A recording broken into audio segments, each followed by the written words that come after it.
2008లో stock market crash అవుతున్నప్పుడు పెద్ద పెద్ద ఇన్వెస్టర్స్ అందరూ కొలాప్స్ అయిపోయారు. అందరూ కూడా పానిక్ లో సెల్లింగ్ చేస్తున్నారు. కానీ వారెన్ బఫెట్ బయ్యింగ్ చేయడం స్టార్ట్ చేశారు. అది కూడా కొంచెం కొంచెం కాదు, బిలియన్స్ ఇన్వెస్ట్ చేస్తున్నారు. ఫాస్ట్ ఫార్వర్డ్ ఈ రోజుకి వచ్చేస్తే ఆ ఇన్వెస్ట్మెంట్సే ఆయన్ని ఈ రోజు ఎంత డబ్బున్నోని చేశాయి. సో ఇప్పుడు మనందరిలో ఉన్న రియల్ క్వశ్చన్స్, అసలు మనం మిస్ అవుతుంది ఈ వారెన్ బఫెట్ గారు ఎలా కనిపెడుతున్నారు? ఆయన ఏమైనా లక్కీయా, లేదంటే ఆయనకి ఏమైనా ఇన్సైడర్ ఇన్ఫర్మేషన్ వస్తుందా, ఆర్ఎల్స్ ఏదైనా మెథడ్ ని ఫాలో అవుతున్నారా? ఈ రోజు నేను ఈ వారెన్ బఫెట్ గారు ఎగ్జాక్ట్ గా ఈ స్టాక్ సెలక్షన్ ప్రాసెస్ ని ఆయన గత 60 సంవత్సరాలుగా ఫాలో అవుతున్న దాన్ని, ఆ సేమ్ ఫ్రేమ్ వర్క్ ని మొత్తం బ్రేక్ డౌన్ చేయబోతున్నాను. అండ్ ఇక్కడ ఇంట్రెస్టింగ్ విషయం ఏంటంటే ఇది అసలు కాంప్లికేటెడ్ ఏమీ కాదు, ఎలాంటి అడ్వాన్స్ ఫార్ములాస్ ఉండవు, అలా అని ఎక్స్పెన్సివ్ సాఫ్ట్వేర్ కూడా అవసరం లేదు. చాలా మంది ఇన్వెస్టర్స్ సక్సెస్ఫుల్ ఇన్వెస్టింగ్ అంటే ఏదైనా పెద్ద స్టాక్ ని ఫస్ట్ గానే కనుక్కోవడం అనుకుంటారు. అంటే ఇప్పుడు ఈ టెస్లా, యాపిల్ ఇలా పెద్ద పెద్ద కంపెనీస్ అన్నింటినీ దాని స్టార్టింగ్ లో ఉన్నప్పుడే కనుక్కోవడమే పెద్ద మ్యాజిక్ అనుకుంటారు. అలా కనుక్కుంటే మన మనీని 10x 20x అవుతుంది అని అనుకుంటారు. కానీ వారెన్ బఫెట్ ఇలాంటి కంపెనీస్ కోసం అస్సలు వెతకరు. ఎందుకంటే ఆయన ఏ కంపెనీ అయితే ఆల్రెడీ డెవలప్ అయి ఉందో దాని మీద ఎక్కువ కాన్సన్ట్రేషన్ చేస్తారు. Example Coca Cola, American express, banks, insurance companies ఇలా ఏవైతే వాటి బిజినెసెస్ ని ఆల్రెడీ చూపించుకున్నాయో వాటి మీద ఎక్కువ ఇంట్రెస్ట్ చూపిస్తారు. ఒక్కసారి ఆలోచించండి, ఓవరాల్ హిస్టరీలో ఈయన one of the rich investor. ఆయన దగ్గరకు వచ్చే ఆల్మోస్ట్ ప్రతి కంపెనీని రిజెక్ట్ చేస్తారు. ఎందుకంటే ఈయన దగ్గరకు వచ్చిన ప్రతి బాల్ ని 6 కొట్టాలని చూడరు. ఆయన కండిషన్స్ అన్ని పర్ఫెక్ట్ గా చూసుకొని రైట్ టైం వచ్చినప్పుడు స్టేడియం బయటగా బాల్ ని కొడతారు. ఇన్ సింపుల్ ఆయన మైండ్ సెట్ ఎలా ఉంటదంటే, ఈ రోజు నేను ఏ స్టాక్ కొనాలి అని ఆలోచించరు, ఈ రోజు నేను ఏ స్టాక్ ని అవాయిడ్ చేయాలి అని ఆలోచిస్తారు. ట్రస్ట్ మీ, ఇది అసలు చాలా వాల్యుబుల్ పాయింట్. ఇప్పుడు మనం ఈయన థౌజండ్స్ ఆఫ్ కంపెనీస్ నుంచి ఎలా ఒక కంపెనీని ఫిల్టర్ చేసి పిక్ చేస్తారో చూద్దాం. వారెన్ బఫెట్ గారి ఫస్ట్ ఫిల్టర్ చాలా సింపుల్. ఆయన ఏ బిజినెస్ గురించి అయినా తెలుసుకున్నప్పుడు అది ఒక 10 సంవత్సరాల పిల్లోడికి కానీ ఎక్స్ప్లెయిన్ చేయలేకపోతే ఆయన దాంట్లో ఇన్వెస్ట్ చేయరు. వినడానికి కొత్తగా ఉంది కదా, కానీ మీ పోర్ట్ఫోలియోలో ఉన్న స్టాక్స్ గురించి నిజంగా మీరు ఇలా ఎక్స్ప్లెయిన్ చేయగలరా? కంపెనీ ఏం చేస్తుంది, ఎంత సంపాదిస్తుంది, కస్టమర్స్ ఎందుకు దీన్ని కాంపిటేటర్స్ వదిలేసి మరీ దీన్ని ప్రిఫర్ చేస్తున్నారు, ఇలా మీ దగ్గర ఉన్న స్టాక్స్ లో ఎన్ని కంపెనీస్ యొక్క డేటా మీకు తెలుసు? కామెంట్ సెక్షన్ లో మెన్షన్ చేయండి చూద్దాం. లేదంటే ఎక్కడైనా యూట్యూబ్ లో మల్టీ బ్యాగర్ అని చూసి, లేదంటే చాట్ ఏదో పెరుగుతుందని చూసుకునే సరే. ఇక్కడ మీకు ఒక నచ్చని నిజం చెప్పాలంటే, మనలో చాలా మంది నిజంగా బిజినెసెస్ ని అర్థం చేసుకోకుండానే ఇన్వెస్ట్ చేసేస్తాం. కంపెనీ పేరు తెలుసు, కానీ ఒక 1 minute ఆ కంపెనీ యొక్క బిజినెస్ మోడల్ ని ఎక్స్ప్లెయిన్ చేయాలంటే చాలా స్ట్రగుల్ అవుతాం. వారెన్ బఫెట్ గారు ఈ ట్రాప్ ని అవాయిడ్ చేస్తారు. అతను సింపుల్ గా బిజినెస్ ని ప్రిడిక్ట్ చేసి అందులో మాత్రమే ఇన్వెస్ట్ చేస్తారు. కానీ ఆ బిజినెస్ కోసం ఆ కంపెనీ వాళ్ళతో సమానంగా ఎక్స్ప్లెయిన్ చేయగలుగుతారు. ఎగ్జాంపుల్ కోకోకోలా, ఇది డ్రింక్స్ ని తయారు చేస్తుంది, జనాలు దాన్ని ఇష్టపడతారు, కొన్ని వందల సంవత్సరాలుగా జనాలు దీన్ని తాగుతున్నారు, ఇంకొక 100 ఏళ్ళు ఇది ఉండే ఛాన్స్ ఉంది. ఎందుకంటే కంపెనీ దగ్గర రెసిపీ ఉంది, బ్రాండ్ ఉంది, డిస్ట్రిబ్యూషన్ కూడా మొత్తం భూగోళం అంతా ఉంది. డన్, ఇదే బిజినెస్ అంటే. ఇప్పుడు దీన్నే ఈ కొత్త టెక్ స్టార్టప్స్ తో కంపేర్ చేయండి. AI powered block chain solutions for metaverse integration, ఇది మీరు ఎక్స్ప్లెయిన్ చేయగలరా? 10 years తర్వాత ఇది నిజంగానే బిజినెస్ ఉంటుందా? వారెన్ బఫెట్ గారు ఇలా ఎక్కడైనా కాంప్లికేషన్స్ కనబడిందంటే దాంట్లో అసలు ఇన్వెస్ట్ చేయరు. ఎందుకంటే అదేదో చెత్త కంపెనీ అని కాదు, అదైనా సర్కిల్ ఆఫ్ కాంపిటెన్స్ బయట ఉంటుంది. ఇక్కడ మనం తెలుసుకోవాల్సిన విషయం ఏంటంటే, ప్రతి ఇండస్ట్రీ అర్థం చేసుకోవాల్సిన అవసరం లేదు, కేవలం కొద్ది ఇండస్ట్రీస్ బాగా అర్థమైతే చాలు. ఇలా మనకు తెలిసిన వాటిలో ఇంట్రెస్ట్ చూపించండి. కానీ బిజినెస్ అర్థం అవ్వడం కేవలం ఎంట్రీ టికెట్ మాత్రమే. ఇప్పుడు నెక్స్ట్ క్వశ్చన్, మీరు చూస్ చేసిన కంపెనీ నిజంగానే పెద్ద బిజినెస్ అవుతుందా? అది తెలుసుకోవాలంటే దాని మోట్ ఏంటో తెలుసుకోవాలి. ఇమాజిన్ మీరు ఒక చిన్న రెస్టారెంట్ స్టార్ట్ చేశారు, మీరు కష్టపడి పని చేస్తారు, ఫుడ్ కూడా బాగుంటది, కస్టమర్స్ కూడా దాన్ని ఇష్టపడుతున్నారు. కానీ ఒక 3 నుంచి 4 నెలల తర్వాత మీ పక్కనే ఎగ్జాక్ట్ గా సేమ్ మెనూతో, సేమ్ ప్రైజెస్ తో ఇంకొక రెస్టారెంట్ ఓపెన్ అయ్యింది. ఇంకేమవుతుంది? కస్టమర్స్ అందరూ స్ప్లిట్ అయిపోతారు, ప్రాఫిట్స్ కూడా డ్రాప్ అయిపోతాయి, ఇంకా ప్రైస్ విషయానికి వస్తే యుద్ధాలు మొదలవుతాయి. దీన్నే బిజినెస్ వితౌట్ ఏ మోట్ అంటారు. బఫెట్ గారు ఇలాంటి బిజినెస్ లో అస్సలు ఇన్వెస్ట్ చేయరు. ఆయన ఎకనామిక్ మోట్ ఉన్న కంపెనీస్ నే చూస్తాడు. అంటే కాంపిటీషన్ తక్కువ ఉండాలి. ఇప్పుడు సింపుల్ గా చూడండి, జూ అంతట్లో యానిమల్స్ అన్ని ఓపెన్ గా ఉంటాయి, కానీ అరుదుగా ఉండే ఈ లయన్, టైగర్ వీటి కాంపిటీషన్ తక్కువ, అండ్ వీటిని కూడా సెపరేట్ గా బోన్ లో ఉంచుతారు. ఇప్పుడు వారెన్ బఫెట్ గారి కొన్ని ఫేవరెట్ మోట్ ఉన్న కంపెనీస్ ని చూద్దాం. ఇప్పుడు బ్రాండ్ పవర్, కోకోకోలా చూసారా?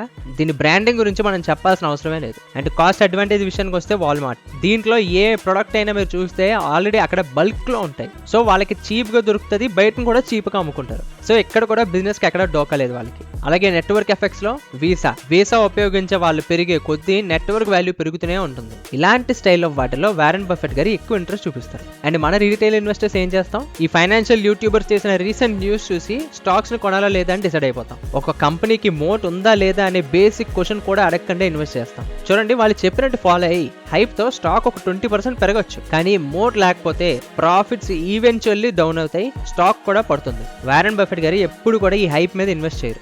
ఏ కంపెనీ అయితే కొన్ని దశాబ్దాల పాటు ప్రాఫిట్స్ ని జనరేట్ చేస్తుందో దాని మీద మాత్రమే కాన్సన్ట్రేట్ చేస్తారు. కానీ ఒక స్ట్రాంగ్ బిజినెస్, ఒక స్ట్రాంగ్ మోట్ ఉన్నప్పటికీ ఏ ప్రైస్ కి కొనాలి అని. ఇక్కడే మీకు వారెన్ బఫెట్ గారి ఫేమస్ కోట్ చెప్పాలి. Price is what you pay, value is what you get.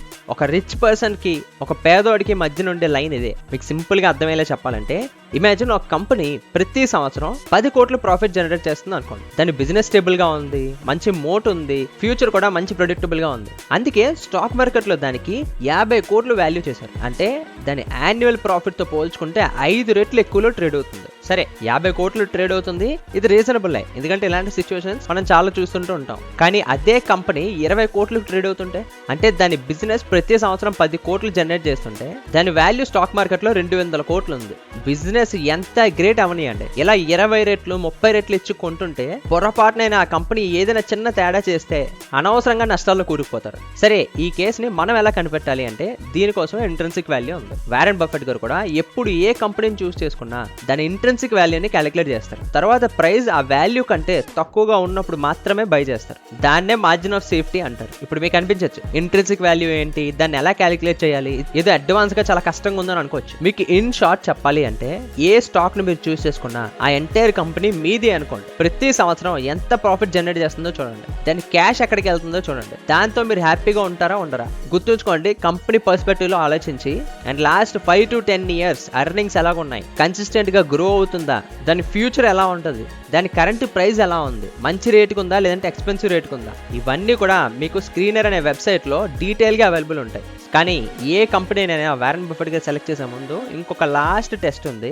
అది చాలా ఇంపార్టెంట్. అదే ద ఫైనాన్షియల్ హెల్త్ చెకప్. మీకు సింపుల్ గా చెప్పేస్తాను చూడండి. ఇమాజిన్ ఒక వ్యక్తి నెలకి ₹1,00,000 సంపాదిస్తున్నాడు అనుకోండి. మీరు ఇప్పుడు ఆయన ఎలా చూస్తారు? మంచి సక్సెస్ఫుల్ పర్సన్ లా చూస్తారు, అవునా? కానీ అదే అతనికి ఒక 50 లక్షలు అప్పు ఉంది అంటే ఇంకా అతని శాలరీకి ఏమైనా విలువ ఉంటుందా? సేమ్ కంపెనీస్ కూడా ఇలాగే. కంపెనీ ఎంత మంచి ప్రొడక్ట్ అమ్మనియండి, దాని సేల్స్ ఎంత తోపులా ఉండేవండి, కానీ దానికి డెట్ ఉండి అది ప్రతి సంవత్సరానికి సంవత్సరం పెరిగిపోతుంటూ ఉంటే గుర్తుంచుకోండి, 1 or 2 బ్యాడ్ క్వార్టర్లీ రిజల్ట్స్ కానీ జనరేట్ చేసిందా కంపెనీ కుప్ప కూలిపోయే ఛాన్సెస్ చాలా ఎక్కువ ఉంటాయి. అందుకే వారెన్ బఫెట్ గారు ఏ కంపెనీ ఫైనాన్షియల్స్ అయినా చాలా స్ట్రెస్ చేసి చూస్తారు. ఆయన మెయిన్లీ చూసేది ఏ కంపెనీ అయితే తక్కువ అప్పు తీసుకుంటుందో, కన్సిస్టెంట్ గా ప్రాఫిట్ జనరేట్ చేస్తుందో, దాని ROE అంటే రిటర్న్ ఆన్ ఈక్విటీ, దాని మీద ఎంత రిటర్న్ జనరేట్ చేస్తుంది. బేసికల్లీ అది 15% కన్నా ఎక్కువ ఉంటే దాన్ని కన్సిడర్ చేస్తారు. అండ్ ఒక స్ట్రాంగ్ క్యాష్ ఫ్లో ఉన్న కంపెనీ. క్యాష్ ఫ్లో అంటే ఆ కంపెనీ దగ్గర ఉన్న క్యాష్ అమౌంట్ ఎక్కడెక్కడికి వెళ్తుంది, ఎక్కడెక్కడి నుంచి వస్తుంది, అవన్నీ కూడా క్లియర్ గా దాని ద్వారా తెలిసిపోతాయి. నాకు తెలిసిన చాలా మంది ఇన్వెస్టర్స్ చార్ట్స్ చూసి కానీ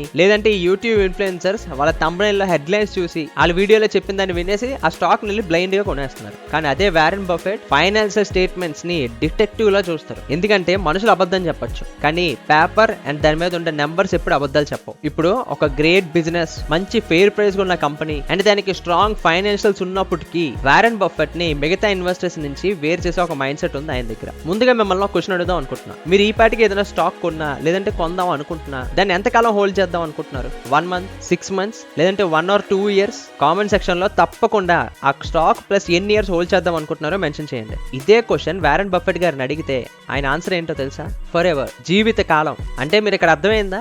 ఆయన ఒక కంపెనీని ఎంతగా నమ్ముతారు అనేది. అలా అని ఆయన సెంటిమెంటల్ అని అనట్లేదు. ఆయన చేసే అనాలిసిస్ అండ్ ఆ బిజినెస్ మీద ఎంత నమ్మకం ఉందో చూడండి. ఆయన ఫిలాసఫీ ఒకటే, ఒక వండర్ఫుల్ కంపెనీ దొరికినప్పుడు ప్రాఫిట్స్ ప్రతి సంవత్సరం పెరుగుతుంటూ ఉంటే ఇంకా దాన్ని సెల్ చేసే కాన్సెప్ట్ ఏముంది? వారెన్ బఫెట్ గారు కోకోకోలా స్టాక్ 1988 లో కొన్నారు. ఇప్పటికి 37 years అయ్యింది. ఇంకా ఆ స్టాక్స్ ని హోల్డ్ చేస్తున్నారు. కొన్ని బిలియన్స్ ఆఫ్ డాలర్స్ సంపాదించారు దాని ద్వారా. ఇక్కడ మీకు అనిపించవచ్చు ఆయన ఆ టైంలో కొన్నాడు అందుకే అలా ఉందని, కానీ అక్కడ ఆయన మొత్తం మనీ అంతా ఒకసారి పెట్టలే, స్లో అండ్ స్టడీగా ఇన్వెస్ట్మెంట్స్ పెడుతుంటూ ఉన్నారు ఆ కంపెనీలో. సో నేను చెప్పాలనుకునేది ఇదే style. As an equity analyst చెప్తున్నాను వినండి, కాంపౌండింగ్ అనేది చాలా ఇంపార్టెంట్. అండ్ లాస్ట్లీ నా పర్సనల్ మాటలు మాట్లాడతాను. వారెన్ బఫెట్ గారి మెథడ్ ని పూర్తిగా నేర్చుకోవచ్చు. ఒక కంపెనీ మోట్స్ ని, దాని వాల్యూ ఇన్వెస్టింగ్ ఎక్కడ ఉంది అండ్ దాని ఫైనాన్షియల్స్ ని కూడా అనాలిసిస్ చేయొచ్చు. మీరు మీ మనీని ప్రాపర్ గా ట్రాక్ చేయకపోతే అసలు మీ ఇన్వెస్ట్మెంట్ జర్నీయే స్టార్ట్ అవుతుంది. అందుకే నేను ఒక కంప్లీట్ ఫైనాన్షియల్ ట్రాకర్ ని తయారు చేశాను. చాలా మంది బయట దాన్ని 300 to 400 రూపీస్ ప్రైస్ పెట్టి అమ్ముతున్నారు, కానీ నేను దాన్ని ఫ్రీగా ప్రొవైడ్ చేశాను.